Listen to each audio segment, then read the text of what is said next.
while the rest of the team is preparing, for the playoffs and beyond, stuff like that. But that's neither here nor there. Cam Ward, Jackson Dart, Tyler Shaw, Jalen Milroe, Dylan Gabriel, all picked before Shedeur Sanders. He was projected to be a first-round pick. He was drafted 144th overall in the 5th round. 5 quarterbacks were taken ahead of him.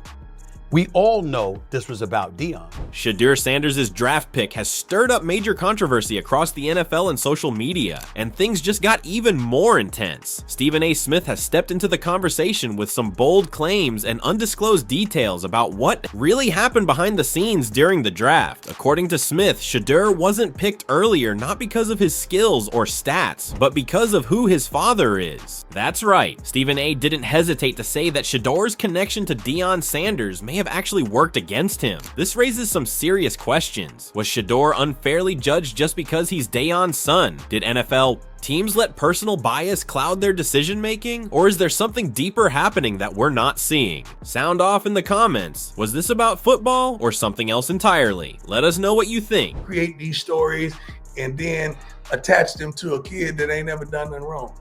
Yeah. How does that make you feel when you see your colleagues or your peers going in on you, man? Like, how does that make you feel? No idea, man. You have no idea. Stephen A. Smith, addressing his take on the Shedeur Sanders controversy, revealed that he had personally spoken with Deion Sanders about the situation, and according to him, Deion was devastated. Smith emphasized that Shedeur was widely projected to be a first-round pick, with many scouts praising his poise, arm talent, and leadership on the field. We all know this was about Deion. Now we have to get to what the real crux of the situation is. Deion, as I told y'all, was devastated.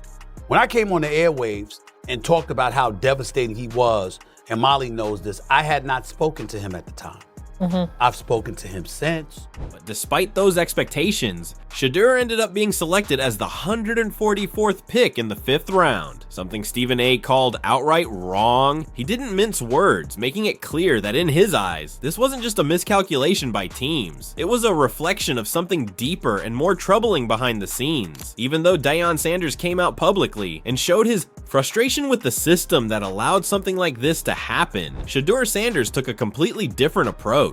Remaining calm and composed, Shedeur appeared in a video where he made it clear that he wasn't bothered by the fact that he was picked in the 5th round.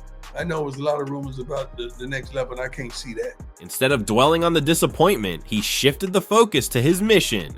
Shedeur stated that his only goal now is to prove all the doubters wrong, especially those who spoke negatively about him without ever really knowing who he is or what he stands for. His message was clear: let the game speak. That's where the shots came from. All you got to do is just sit back and listen. People don't want to do that. They want to create these narratives and create these stories and then attach them to a kid that ain't never done nothing wrong. Yeah. How does that make you feel when you see your colleagues or your peers going in on you, man? Like, how does that make you feel? No idea, man. You have no idea. We've always been in front of the camera, so they know how to navigate. They know how to handle themselves. Yeah. And you're not gonna catch them in no foolery and no mess. You're not. When you sit up there and say something like, he went in a meeting unprepared, like, dude, Shedeur Sanders, who's had 6 different coordinators, who has still functioned and went up, leveled up every time we brought somebody new in, and you're gonna tell me he was... Bart Scott also entered the conversation, lashing out at NFL teams for passing on Shedeur Sanders simply because he is Deion Sanders' son. Scott didn't hold back, calling out the league's decision makers for what he sees as a blatant oversight and bias. He questioned how teams could justify letting a quarterback with Shedeur's talent slide all the way to the 5th round, suggesting that their actions reflected a deeper issue, one that had nothing to do with football. According to Scott, it was pure hypocrisy. Teams had a chance to bring in a potential star while he was still on the board, yet they chose to look the other way. At least 5 of them was wrong, right? Because they need a quarterback in the best way. He can, you talk about from extremes. You said fighting for a roster spot to potentially being a starter. Right. Like, what are we, it's a lot of in between. So you mean to tell me that that's a 5th round pick? I think it's laughable that, that so many teams passed on him over and over again. So why half of the 4th round? That's the question. Because they cut their nose to spite their face. Bart Scott emphasized that Shedeur Sanders wasn't just a viable option, he was an ideal fit for multiple teams in desperate need of a quarterback. To Scott, this wasn't up for debate. It was a glaring missed opportunity with serious implications. He stressed that scouts and evaluators had every tool at their disposal: game film, performance metrics, and measurable data that clearly supported Shedeur's potential, yet despite all of that, they still chose to pass him up. In Scott's view, that decision is going to come back to haunt them as the season progresses and Shedeur starts to showcase what he's really capable of. Scott warned that certain front office executives could end up paying the price for this, possibly with their jobs. Letting a player of Shedeur's caliber slip through the cracks, he argued, might be one of the most costly mistakes teams made in this year's draft. Because it was a painstakingly thing for him to endure.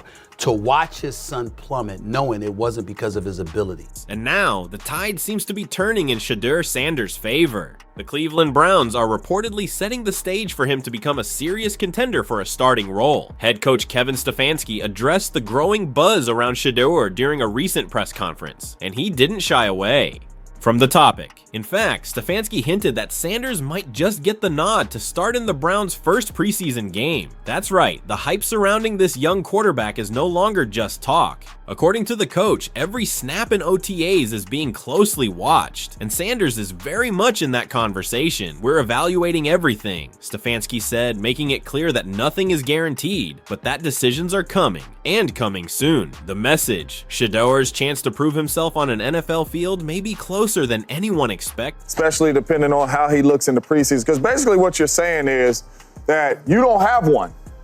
Yeah. That's basically what you're saying. Right now, as we enter into training camp, we don't have a bona fide starter. This is an open competition. I ain't never, ever heard this. Yeah. Walking into a training camp, 2 dudes going here and 2 dudes going, no, bro, you with the 1s, you with the 2s, you with the 3s, and if you don't like it, work your way up there. There's been a lot of internal evaluation as the Browns coaching staff works to determine the best fit under center, with competition for quarterback spots still wide open.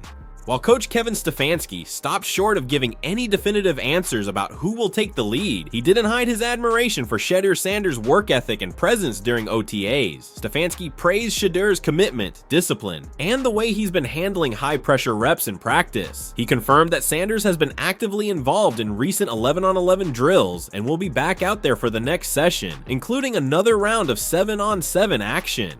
The young quarterback is clearly embracing every challenge thrown his way, showing the kind of poise and focus that's hard to ignore. Though Stefanski didn't confirm any starting plans, his confidence in Shedeur was unmistakable.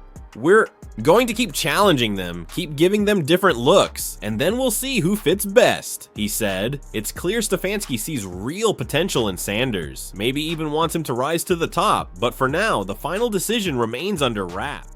Yeah, we've learned a lot, Jeff. I think the big thing is, and we've talked about this is an all-encompassing evaluation. So we were evaluating the guys during phase 1, during phase 2, and now finally phase 3, you get to go against your defense in some settings where our quarterbacks and our offense get to go against them in 7-on-7 and some team drills. So all of that adds up to reps for us to look at, and it's not just looking at the result of a play. We're looking really at everything with these guys. Even though Kevin Stefanski hasn't fully opened up about the Browns' plans for Shedeur Sanders, sports analyst Colin Cowherd might have given us a glimpse behind the curtain. According to Cowherd, there's growing buzz that the Browns ownership could be pushing for Shedeur to start right from the very beginning of the preseason. The excitement and marketability surrounding Sanders are hard to ignore, and ownership definitely sees the potential upside. That said, Cowherd also suggested the coaching staff might take a more cautious approach. With the Browns scheduled to play a preseason game abroad in London, there's understandable concern about throwing a rookie quarterback into such a high-pressure, unpredictable environment. It's a tough assignment, especially for a young QB still finding his footing at the pro level.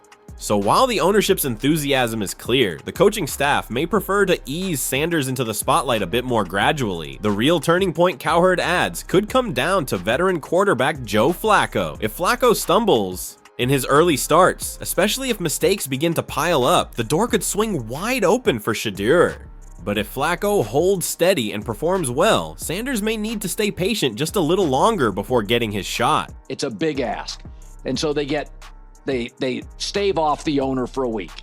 Flacco loses that game, I believe Shedeur starts Sunday, October 12th. If Flacco wins that game, he'll get another start October 12th against Pittsburgh, and he'll win that game. I do think he'll lose to Miami and New England. They'll have a bye, and then Shedeur, the staff, won't be able to hold it off any longer. Controversy surrounding Shedeur Sanders' draft slide has sparked a broader conversation about bias, opportunity, and talent evaluation in the NFL. Despite the setbacks, Shedeur's calm determination and work ethic have earned praise from coaches like Kevin Stefanski and analysts like Bart Scott. While ownership pushes for him to shine early, the coaching staff appears to be taking a measured approach, carefully evaluating all quarterbacks, including veteran Joe Flacco. Ultimately, Shedeur's future depends on both his performance and patience, as he prepares to prove that his draft position doesn't define his potential or his impact on the field. What do you think about Shedeur Sanders being picked so late? In the draft, do you believe Stephen A. Smith's claim that it was due to bias against him because he's Deion Sanders' son, or do you think there were other factors at play? And looking ahead, do you think Shedeur has what it takes to earn the starting quarterback spot for the Browns in the preseason? Will his work ethic and talent be enough to overcome the doubts? Drop your thoughts and predictions in the comments. We want to hear from you.